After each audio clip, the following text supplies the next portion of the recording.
శుభోదయం. క్రీస్తు నందు ప్రియమైన దేవుని బిడ్డలారా, మన రక్షకుడైన యేసుక్రీస్తు వారి యొక్క పరిశుద్ధ నామములో మీ అందరికీ ఉదయకాల శుభాలు తెలియజేస్తున్నాను.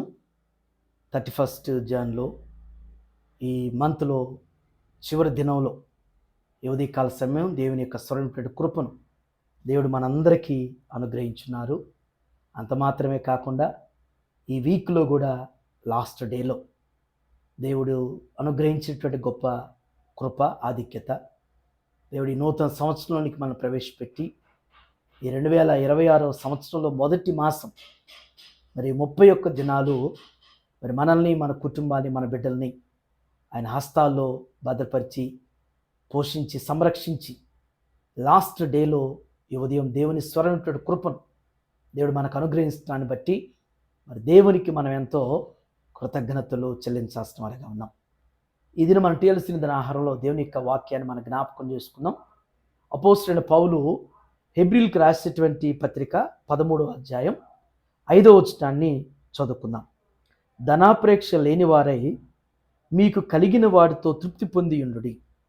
నిన్ను ఏమాత్రమును విడువను, నిన్ను ఎన్నడును ఎడబాయను అని ఆయనయే చెప్పిన కదా. దేవుని బిడ్డలారా, ఈ వచనంలో మనం జ్ఞాపకం చేసుకోవాల్సినటువంటి ఒక మూల మాట ఏంటంటే ఆయనయే చెప్పిన కదా అంటున్నాడు పౌలు.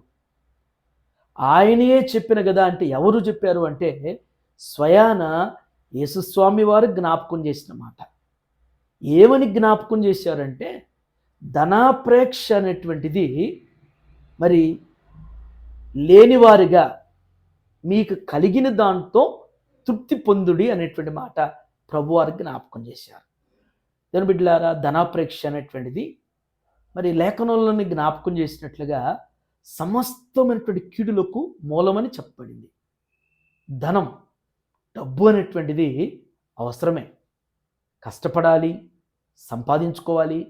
సంపాదించింది దుర్వినియోగం కాకుండా అనవసరం ఖర్చు పెట్టకుండా మరి జాగ్రత్తగా వాటిని దాచుకోవాలి, భద్రపరుచుకోవాలి. కానీ అత్యాశ అనేటువంటిది అది ఆయాస్కరం. మనం ధనం అనేటువంటిది సంపాదించాలి, కానీ ధనాపేక్షతో తృప్తి లేనటువంటి వారిగా ఇంకా ఇంకా ఇంకా సంపాదించాలని చెప్పేసి మరి కొన్ని విలువలను మర్చిపోయి, విచక్షణ మర్చిపోయి మన జీవితంలో ఆ ధనాపేక్ష కొరకు ఈనాడు ధనాన్ని ఆశించటంలో అడ్డదారుల్లో ఆయాసకరమైన పరిస్థితిలో ఎంతో దుర్భరమైనటువంటి దుర్మార్గతలో దౌర్జన్యాలు దుర్మార్గం చేస్తూ ఎందరో ఉన్నారు. అలాంటి వారు ఒకవేళ అలాంటి ధనం సంపాదించినా కానీ వారికి నెమ్మది ఉండదు, సంతోషం ఉండదు, అది అనుభవించేటువంటి పరిస్థితి కూడా ఉండదేమో బహుశా. కానీ మన ప్రభు వారికి జ్ఞాపకం చేస్తున్న మాట ఏంటంటే అక్కడ జ్ఞాపకం చేస్తున్న ధనాపేక్ష లేనివారై, రెండవ తలంపు, మీ కలిగిన వాటితో తృప్తి పొందుడి అంటున్నాడు. మీ కలిగిన వాటితో తృప్తి పొంది ఉండుడి. మీకు ఏదైతే ఈరోజు కలిగి ఉందో, నువ్వు ఏ బాధ్యతలో, ఏ ఉద్యోగంలో, ఏ వ్యాపారంలో, ఏ ఇంట్లో, ఏ స్థలంలో ఏది కలిగి ఉన్నావో ప్రయాసపడు, అడుగు. దేవుడి చిత్తం అయితే దేవుడు నీకు ప్రమోషన్ ఇస్తాడు. దేవుడి చిత్తం అయితే నీ శాలరీ హైక్ అవుతుంది. దేవుడి చిత్తం అయితే నీ ప్రయత్నాలు, నీ ఉద్యోగంలో మరి దేవుడు వృద్ధిగానేటువంటిది నీ వ్యాపారాన్ని వృద్ధిపరుస్తాడు. దేవుడిని యొక్క చిత్త ప్రకారం పొందుకుంటే మనకు ఆశీర్వాదం. అలా కాకుండా కలిగిన దాంతో తృప్తి చెందినటువంటి వారు ఉంటారు. ఎప్పుడు దేవుడు ఎన్ని చేసినా, ఎంత ఇచ్చినా కానీ నిరుత్సాహంతో, ఏదో అయిష్టంతో మాట్లాడేటువంటి వారు ఉంటారు. అది ఎప్పటికి కూడా అది ఆశీర్వాదకరంగా, అది జయం కాదు, అది మేలు కాదు అనేటువంటి సత్యాన్ని గుర్తెరగాలి. ధనాపేక్ష లేనివారే కలిగిన దాంతో తృప్తి పడుతూ, అక్కడ ఉన్నటువంటి మరొక శ్రేష్టమైన మాట, నిన్ను ఏమాత్రమును విడును, నిన్ను ఎన్నడును ఎడబాయును అని ప్రభువారు చెప్తున్న మాట. ఎవరు మర్చిపోయినా, ఎవరు విడిచిపెట్టినా, ఒకవేళ మన జన్మనిచ్చినటువంటి వారు విడిచిపెట్టినా, వారు మర్చిపోయినా, మన ప్రభు మాత్రం ఎన్నడూ మనల్ని విడవని మరవనటువంటి దేవుడు. ఎన్నడూ కూడా మన చెయ్యి విడిచిపెట్టినటువంటి వారు. ఈ లోకంలో ఏ బంధం శాశ్వతం కాదు, కానీ ఎవరు మనకి మరి విడిచిపెట్టకుండా ఉండేటువంటి వారు కాదు. కానీ మన ప్రభు మాత్రం మనల్ని ఎప్పుడు కూడా ఏ స్థితిలో, ఏ స్థలంలో కూడా, ఎలాంటి పరిస్థితుల్లో కూడా విడవని మరవనటువంటి దేవుడు. అలాంటి దేవుణ్ణి కలిగి ముందుకు సాగుటకు మరి రానటువంటి 2వ మాసంలో కూడా దేవుడు అటు రీతిగా నడిపిస్తూ కృపాక్షేములతో దాచి సిద్ధం చేసిన ప్రతి వాగ్దాన మేలులకు దేవుడు మిమ్మల్ని వారసులుగా చేయనుగాక. ఆమేన్. ప్రార్థన చేసుకుందాం. దయగల మా తండ్రి, కృపగలిగిన ఆయన, జుజంగల మా రక్షక, మీకు వందనాలు. ఈ మాస చివరి దినంలో, ఈ వీక్ చివరి రోజులో నా ప్రభా, ఈ ఉదయం నాయన ఆధ్యాత్మికమైనటువంటి హెచ్చరిక ద్వారా వాక్యానుసారంగా మాతో మీరు మాట్లాడిన విధానం బట్టి మీకు వందనాలు.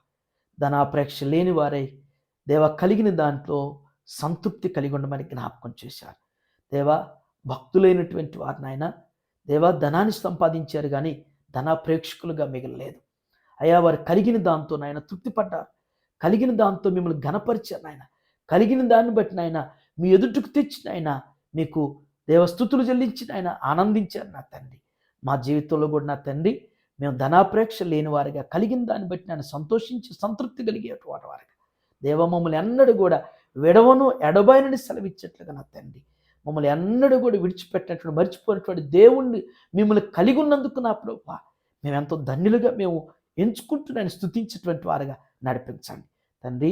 యువతి తెలిసిన ఆహారం చూస్తున్న ప్రతి బిడ్డను బట్టి ప్రతి కుటుంబాన్ని కూడా పెట్టి మీకు వందనాలు. ఈ 31 దినాలు మీరు బలపరిచారు, నడిపించారు, సంరక్షించారు, పోషించినందుకు వందనాలు ప్రభువా. రానటువంటి 2వ మాసంలో కూడా నా తండ్రి అయ్యా ఈ మొదటి మాస స్థితిని బట్టి ఆయన ఒకవేళ వారు తలపెట్టేటువంటి పనుల్లో వారి ఆలోచనలు ఆశయాలతో నాయన ఒకవేళ నా తండ్రి ఓడిపోయారేమో, పడిపోయారేమో, అయ్యా అవి జరగలేదేమో నా తండ్రి, నిరుత్సాహపడక నా తండ్రి, నీరసించిపోక నా ప్రభా, దిగులు చెందక నా తండ్రి అయ్యా నూతనమైనటువంటి విశ్వాసంతో నూతనమైనటువంటి నిరీక్షణ నమ్మికతో నాయన అయ్యా మీ వైపు చూస్తూ ముందుకు సాగి నా ప్రభా మీ ద్వారా నాయన మీలోనే నా తండ్రి వారు బలపరచబట్టుకు మీ కార్యాలు అనుగ్రహిస్తూ సహాయించమని యేసు నామములో ఈ ప్రార్థన మీకు సమర్పించున్నాను తండ్రి. ఆమేన్. దేవుడు మీ అందరికీ తోడైనను గాక. ఆమేన్.